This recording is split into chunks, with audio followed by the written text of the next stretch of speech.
Bismillahirrahmanirrahim. Exercise number 24 of 700 book recorded by Saddam Chaudhary, Baba Farid, shorthand and typing, Bahawalnagar.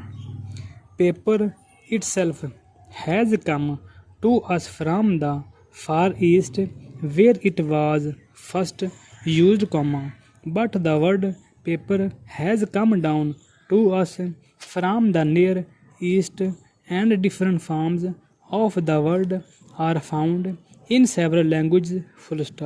Paper is certainly one of the most common things in the modern world.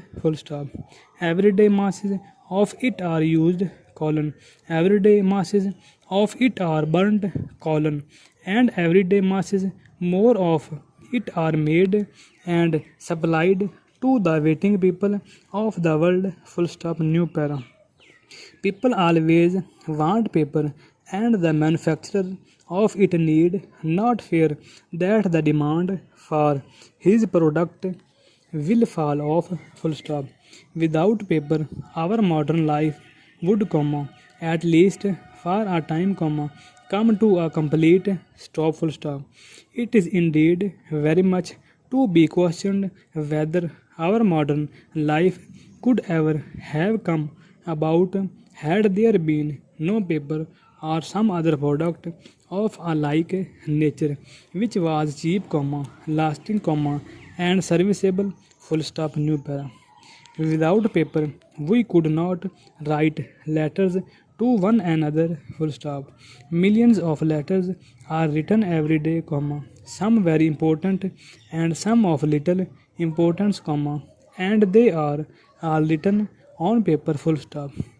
Before the use of paper, writing had first to be done by cutting the character out of stone, and later by using materials which cost so much that only such people as kings and army leaders could have them. The common people could not write, and it would have been useless had they been able to write, because there would have been nothing on which to write.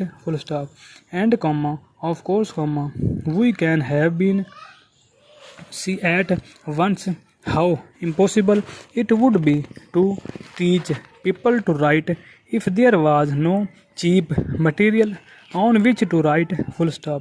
Today, we in this country all go to school as children, and there we learn to write and to read, and as soon as we can write and read simple words, we begin to learn other things until most of us end up by knowing something about quite a number of things. Some know more and some know rather less, but it is just about impossible to find anyone in this country today who has not had the opportunity to learn.